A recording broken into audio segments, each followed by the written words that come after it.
like land mode. Hello, everyone. Yes, welcome back to Cuppa Chat. It is time for me to welcome our next guest. And we are in for a real treat today because I know a lot of you have worked with this guy and a lot of you have seen him on stage in the Castle Theatre's Christmas production a couple of years ago now of Aladdin. I'd like to welcome to Cuppa Chat the fantastic Joe. Hello, Joe. Hello, everyone. Hello. Oh, thank you for joining us today on Cuppa Chat for GLJ Theatre. Are you well? Yes, we're all good. Thank you for having me. I'm very excited. That's all right. We've had lots of lovely questions in for you. So we'll get down to those in a minute and hopefully you'll be able to give us a little bit of gossip as such and some advice as we're going along, which is the whole point of the sessions. Before we start, though, we like to ask, have you got a cuppa of something in front of you? Have you got a drink?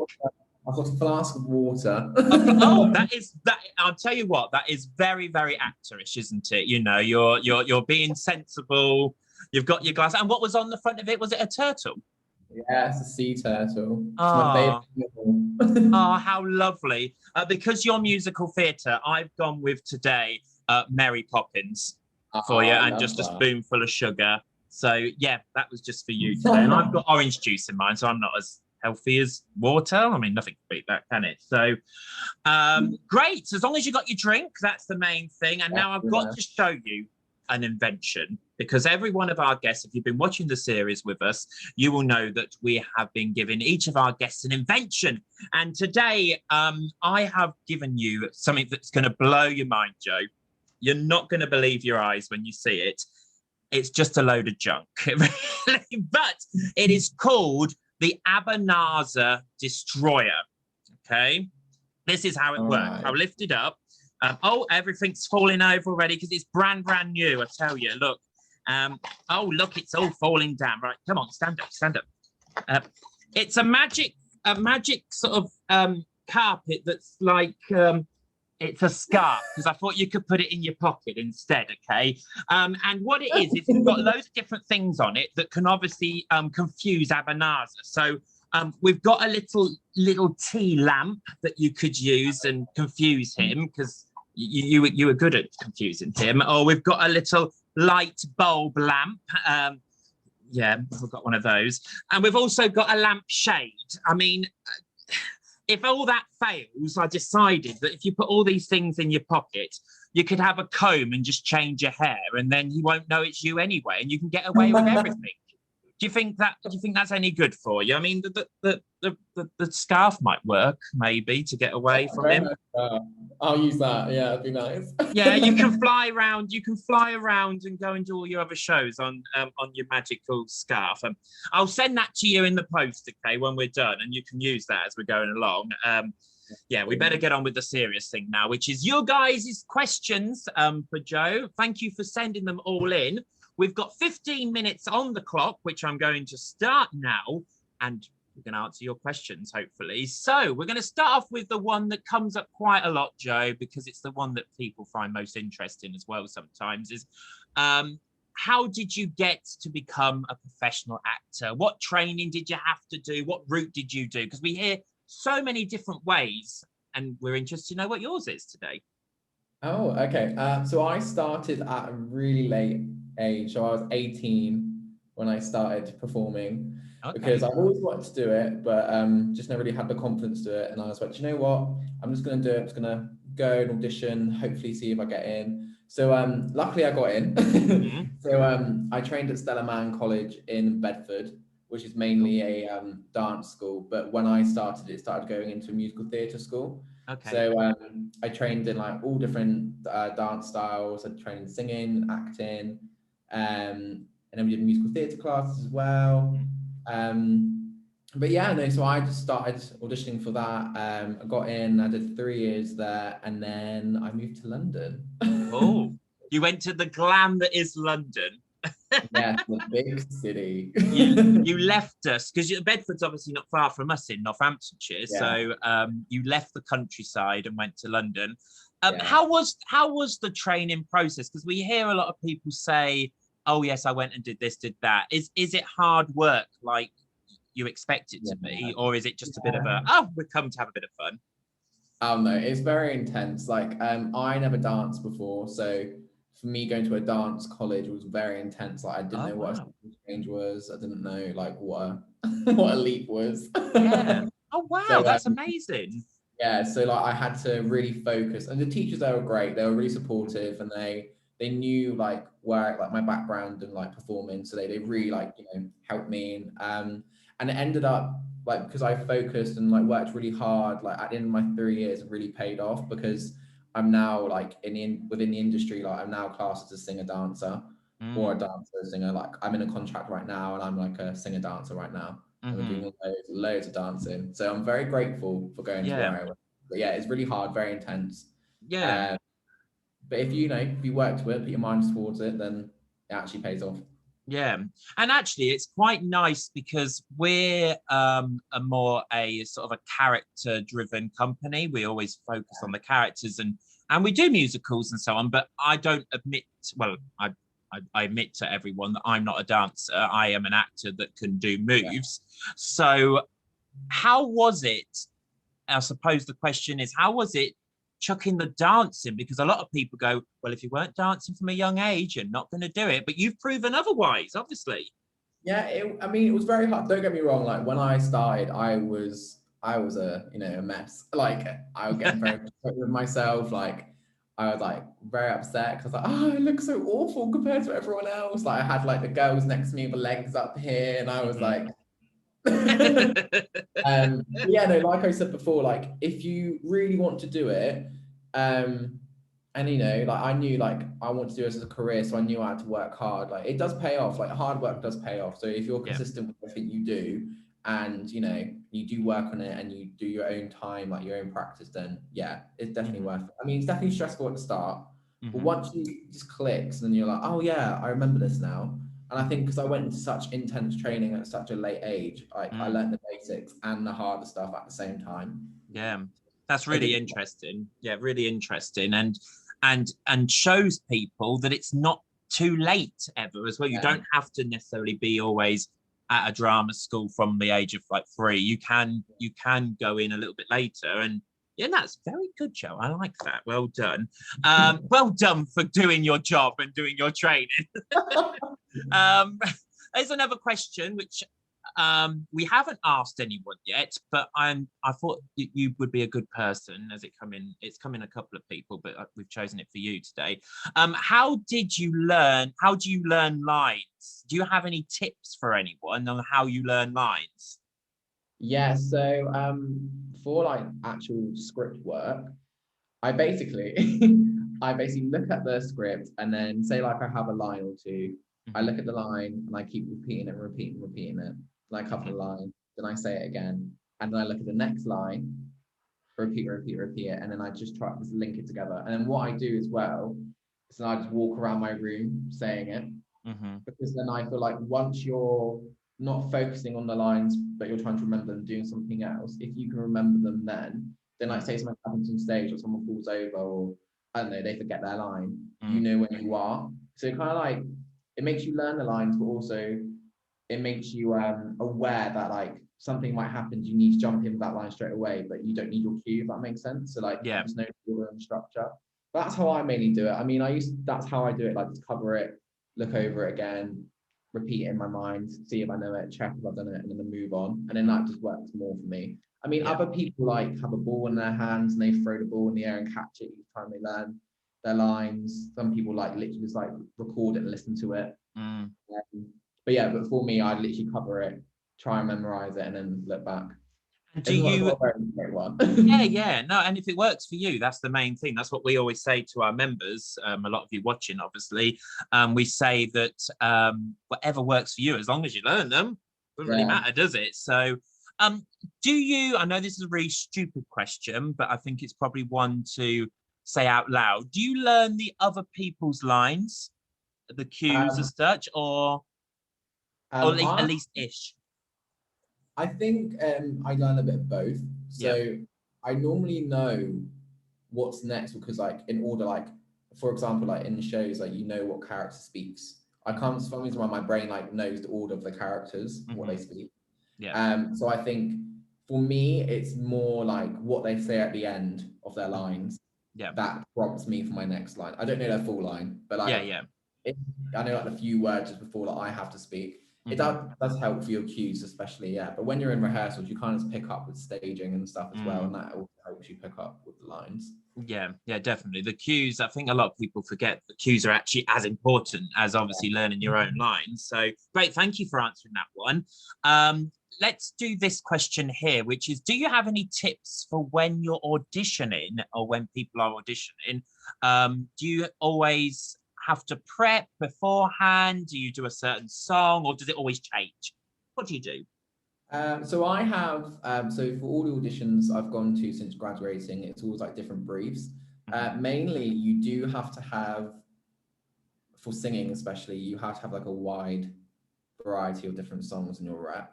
So I have like 3 main songs that I know, 32 bars and 16 bars of the songs. So like I have like a ballad, a pop rock song, I have like a contemporary song. I mainly sing my ballad, which is Goodbye from Catch Me If You Can. And then nice. I sing, oh my God, I haven't sang it in such a long time. What's it called? It's because we've all been sitting at home, isn't it? In lockdown. We've all been in lockdown, you see. So yeah, no, I sing I Want to Break Free from We Will Rock You, because that's like a pop and rock song. Nice. Normally, like they will ask you to bring an up-tempo song or like a ballad and 16 to 32 bars. I mean, some other shows be like, learn this for me, and we'll pick which song we want to hear from you. You can sing 2 songs, 1 song. It changes all the time. But I think if you haven't got a brief and they literally just say to you, we want songs, bring 2 contrasting songs for singing. And dance-wise, just bring a jazz shoe and then bring your trainer, basically, and you're done. And just go with it. Yeah, just go to the flow, really. You walk in, I feel like once you start going to different sort of auditions, you know what to bring with you. I just bring everything, just in case. Yeah, and also there's different auditions as well. Like there's dancers, singers audition, there's just singers, there's just dancers. Like it just depends what you go for. Yeah. But prepare everything, bring everything. Bring everything. And what about like prep for if it's a character? So say when you obviously did Aladdin, did you watch the film beforehand to see what they were kind of looking for? Or do you go to the book so it's even further back so you're not copying Disney? How does that work? So I think for any character really, like even just for like any other show, obviously like when you won't, unless they actually want to see you for the part, you won't be reading in for that part or singing their songs.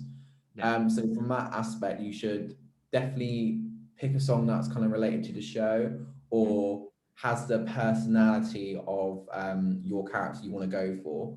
But I think when I did Aladdin, I watched the film, I looked at other people, like their interpretations of it all. Obviously, I've seen different Aladdin pantos and I picked which bits I liked from each one. And then I just created my own, really. But like, yeah, it's more like Disney's definitely influencing like a lot of people for their pantos, because obviously that's what the kids watch. But yeah, no, I think, definitely look at the character aspect, or like look at the information, look what their intentions are. It really helps you sing as well. Songs, and you get into the character a lot more. 100%. And actually, I mean, I'm a bit blessed that I normally get cast as the comedy parts and things. And the last couple of years, I've been Dandini, who isn't really in the Disney show, so you can at the Disney films, so you can do what you want to do. I suppose when you've got a part like Aladdin, you sort of go, I want to do my own thing, but I need to keep a little bit that everyone sort of recognised, don't you? That's sort of what you're doing. Well, speaking of Aladdin, we had a few questions in because, as I say, everyone saw you around the town and saw you in the show. We came, didn't we, Laura, to near the end of the run after I'd finished my panto. Yours went on longer, so we were able to see it, which is wonderful. Someone's asked, when you performed in Aladdin at the Castle Theatre in Wellingborough, was it scary on the flying carpet?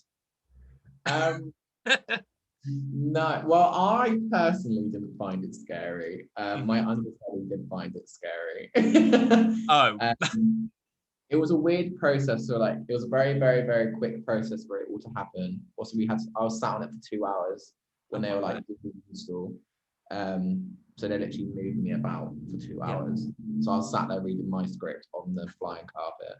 Oh, wow. You literally just sat there for 2 hours reading your script while they were, was it for them sort of learning how to use it, or was it more for you to see if you were scared or whatever? It's mainly for both of us at the start, but like after 10 minutes it was mainly for them. Like I couldn't go off. It's because like for the carpet, I'll give it a little like sneak peek now. For the carpet, it was like a counterbalance thing. So they had to put weights on one side. And obviously, like I weighed a certain amount, and it had to counterbalance. So they had to like put me on there, like test which weights were suited, like for us to go up and down and around and stuff. And like also it was like a whole quick change during that, and like me getting changed in my costume and signals and you know, me getting attached to it all. It was very like there's a lot in the process, but in like a short amount of time, so we had to all go over that. But no, I actually loved it. I thought it was great. I didn't feel like I was going to fall off, which is really weird. There's nothing around me. Like I literally could just fall off. I was going to say, were you sort of strapped in or anything then, or? I had to put a harness underneath my costume, my carpet costume, and it was on the back. So the harness on the back, and then attached me on like this hook. But that was the only thing keeping me on there. So I could I would be hanging off the carpet off. But that was well, good job that didn't happen. Well, I hope it didn't happen. It didn't happen in the show that we went to see anyway. So, I mean, it was a lovely moment. Great. Thank you for answering that. Another one linking with Aladdin was, well, I assume it's with Aladdin because that's where we've seen you around, obviously, in this town. Is it strange to see yourself on posters? How did that feel when you saw your face sort of around the town and probably in other shows as well? How does it feel to see yourself? Yeah, it was odd. Like when we when I first got into Wellingborough, we drove in, like my face was on the billboard. I was like, oh, it's me. Yeah. Yeah, no, it was strange because normally like I was going to get like a coffee or something, and then I'll just be stood there and they'll be like, oh, are you the guy that plays Aladdin? And I was like, yeah.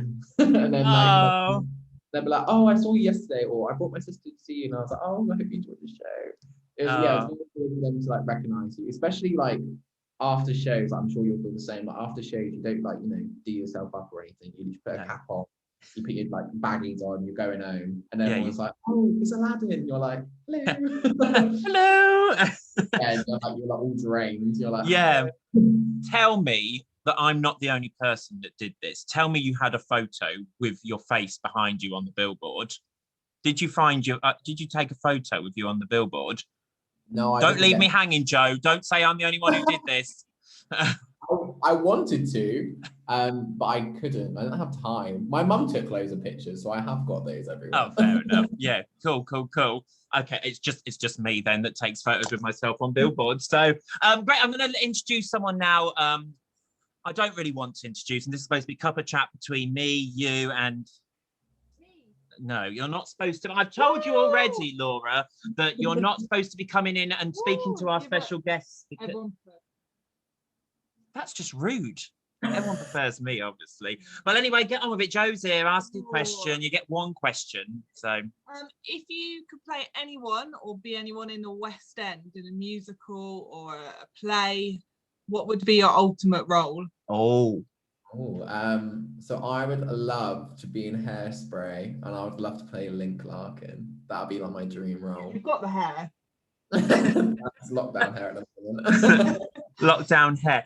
What do you like so much about Hairspray? I asked because I was lucky enough to play Edna in the Midlands tour when a few years ago. Yeah, so a lot of our members have seen the photos and asked me about it. So what is it that you want to do? Why is that your favourite and that character?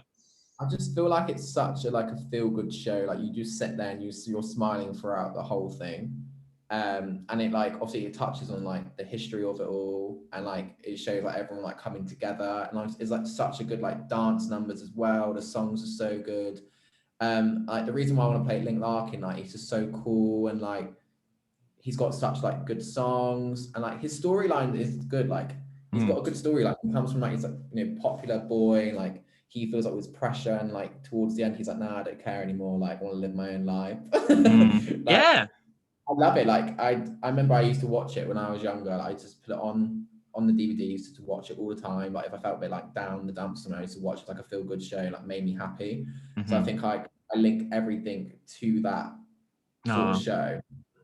So I'd love to be in it. Like it's my dream show. Like if I had the opportunity, I'd be in it like in a snap. Yeah. Oh, well, thank you, Laura. That was a good question to ask. Well, oh, she's gone already. There you go. Look at that. We've got time just for a couple more questions before we finish today. This one came up for you. It said, when performing in Aladdin, did you stay in Wellingborough? And if so, what's it like staying away from home for such a long time? Yeah, so I stayed in Wellingborough because obviously that was the like closest to the theatre. Because I live from London. Well, I lived in Bournemouth, but I'm from London now. Yeah, so I'm used to living away from home now. I've lived away since I was 18, so I'm now 22. So yeah, no, I mean, obviously, like it's hard not seeing your family every single day like you're used to. But yeah, no, I'm an adult now, so it's it's kind of normal, like not being with your family all the time. Yeah. Also, you can FaceTime everyone, you can text everyone, so it's not as bad as everyone probably thinks. And plus, like when you're like in Panto, especially, the Panto become your family for the month, because a Panto is quite like intense, and like it's funny. It's a family show where you bring all together. So yeah, you kind of make your Panto family your family for Christmas. Yeah, definitely. Yeah. And how is it? How do you find digs and so on? Do you have interest in places? Are they all? Do you get put in glamorous hotels, or do you have to just stay on someone's sofa? So Aladdin, I stayed at my friend's house, and then cool. I think like a week like left the show, I stayed in like this lodge with one of the dancers. It was really nice actually. And then like what were we in now? 2020. I was meant to do Cinderella, and my digs there was so nice, but obviously I didn't get to go in the end of COVID. But yeah, no, I've been lucky so far for digs. Yeah. I'm still waiting for the little horrible You will always you'll always day. get your bad digs. It will happen. It will happen one day. Yeah, I was lucky this last Christmas. So lucky. Yeah, I was lucky this last Christmas. I actually stayed in an enchanted village. I can't say the company, but if you know where an enchanted village is in a famous UK theme park, then that's where I stayed this year. And it was wonderful. So that was our digs. Wow. Amazing. Yeah. Let's do another question for you. What was your most was your most embarrassing moment from the stage, or from on stage or backstage? I'll get my teeth in. So what is an embarrassing story you can share with us? Have you got any? Or are you such a professional that it doesn't happen? Oh no, I have many stories. I mean, I can't say any, like most of them, because I actually. Oh no, we can't say rudy things on here. We can't say rudy things. Is there anything? Is there any set that's gone wrong, or something's not appeared, or? So I've definitely had a set like fall on me, but that's because I fell into it. Oh no! I mean, that's quite embarrassing. What was it, in a dance routine, or? What they said to me, they went, okay, because we didn't have them in rehearsals. They were like, it's they didn't tell us it was going to be there. And then in the morning of the rehearsal, like on stage when we're like doing the install and stuff, they were like, okay, we're putting these pillars here now. And they put the pillar where I exit, and I do like a pirouette off, and I like go, oh, I'm off. But, and he told me, he was like, it's going to be there, so you should like exit downstage right. I was like, yeah, I can do that. Completely forgot, because I haven't actually been doing it with it, and I full on smacked into this pillar. And oh no! And was this in a show? This was actually in a show, or? This was like just in the installs before people. Oh my word! Actual show wise, my trousers fell down. Oh. I mean, that's quite a major embarrassing moment. Yeah, I just remember that. It's because we got a new costume. Yeah. And the guy who had the costume before me, he was a lot bigger than me. So the waist was huge, like, and there was no belt or anything. And I was dancing, and then I turned, and as I turned, it just like fell down. Oh. I grabbed it, and probably was like 2 hands, so I had to like keep like swapping my hands every time I was doing it. And the fairy godmother in the show was like laughing so much, and she could see me doing it. And I had to face the back for one point in the show, and I was going, and she's singing. No. But yeah, no, because the pins unpopped, they just can't. I was awful. I hope you saw. Oh, I mean, that's quite embarrassing. I think you get the award for the embarrassing moment. We've got time for one more question. Just before we do that question, though, you said you were going to be in Cinderella last Christmas. Obviously, didn't happen. Are you going to be in Cinderella this year? Is that the plan, or is it all change again? No, so Cinderella's meant to be happening this year. Okay, cool. It's with 5-Star Theatre in. Oh, I can't remember where it is now. It's in a wonderful place. Yeah, no, it was very lovely. I can't remember where it is now. That's really. Oh, Rugby. There we are. Rugby. Yeah, so not too far away from us, is it? Yeah, I think Rugby's quite close to us. It was lovely. My costume was so lovely. Like, it was handmade. It was beautiful. So, and are you the prince? Are you the prince? Did I see? Prince Charming. Yeah. So it's still meant to be happening this year. He has told me that my contract is still there. I'll be back in time from this contract I'm currently on. Back in time for that. So hopefully get to do panto. This comes up if you've been watching our series, you know how jealous I get of people who get to play princes. I've never been asked to play a prince. I think they're trying to tell me something, Joe. I mean, it's not all fun. I won't lie. Let's do our final question then, which is from one of our members, and I believe they probably performed with you in the show. So they've asked, what's it like working with kids in a show? Go on, tell us what we all want to know. I love working with the kids. I think they're so fun. Yeah, I do. Like, I feel like most people are like, oh, they're so annoying, but they're really not. I think they're fun. They just want to, they want to be your friend, and like, and as well, like you're like a role model to them during that whole thing. So like, if they got any questions, they come and speak to you and stuff. I just feel sorry for them sometimes, because the chaperone's like, don't speak to them, don't speak to the cast guys, and you're like, no, you can speak to me, it's fine. Yeah. I'm gonna speak to me. I used to speak to them all the time before I went on.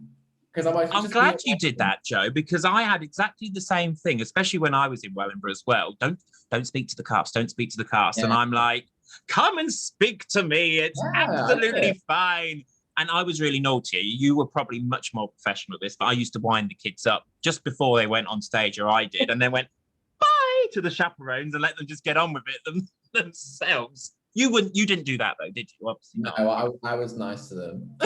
No, we had pictures and everything. I got to sign all that stuff for them. Oh, lovely. But no, they're lovely. I loved all of them. They're all very nice kids. Cool, great. Well, thank you so much for answering the questions, and thank you all guys for sending the questions in. I'm sorry if we didn't get to ask your ones, but I'm sure there'll be another time soon. Joe, before we get rid of you, before you go off and do your lockdown life, we're going to play a little game which we've played with all of our guests so far. It is the 30-second drink challenge. Now, I know this is the bit you have been looking forward to the most. Don't lie, Joe. I know this is what you've been looking forward to. This is where we ask you to name as many drinks as you can within 30 seconds. And if you name the most amount of drinks at the end of our series, you will win 20,000 GLJ points. Oh, wow. I know. That's true. Wow, that is the first time someone's been sarcastic about the GLJ points, but you can't spend them anywhere. You can't really do anything with them. You just get 20,000 points of like pride. Okay. Yeah. Now we have yesterday's last time's person, which was the lovely Fee, who was panto and touring actor. She got 27, Joe, in 30 seconds. Oh, I know. No. And then currently in second place, we've got Victoria from the Mousetrap with 26 points. So you've got quite a lot to live up to. So we'll see how well you do. Okay. Oh, is there any drink at all? Any drink at all. What we've found, Joe, is we find out quite a lot about people with the type of drinks they tell us. So we're going to find out about you now. I'm going to give you 30 seconds on the clock, and we'll see how many you can get. 3, 2, 1, go! Green tea, coffee, milk, orange juice, water, wine, vodka, rum, whiskey, Red Bull, tropical Red Bull. Oh no, I think I've named them all. Oh, almond milk, an oat latte. Oh. A latte, frappuccino, gin and tonic, flavored water. Stop the clock! You know what? Oh, that wasn't actually that bad. I feel like you are a very posh drinker, Joe. There were some posh things coming out just then. Well, I'm afraid to say you haven't come in first place, so you're not going to get the 20,000 GLJ points, but you did get 19, which actually puts you in third place. Oh, that's more than I thought. You did quite well. So you're not in last place. There's 3 people below you, so that's quite good. Yeah, you've done pretty well. And as I say, I was quite impressed. It all started off very like the good things to drink, and then we got a bit of wine in the middle, and then it went even like nice drinks and posh drinks. So that was good. Well, thank you, Joe, so much for speaking with us today. If you want to follow Joe online, we'll put in all his details that you can share with us, obviously Twitters and Instagrams and blah, blah, blah, blah, blah, all that in the comments below. So all we need to say is thank you, Joe, for joining us today for our CUPPA Chat. Thank you for having me. Hope you all enjoyed it. Yeah, bless you. We'll see you soon, everyone. Bye-bye. And if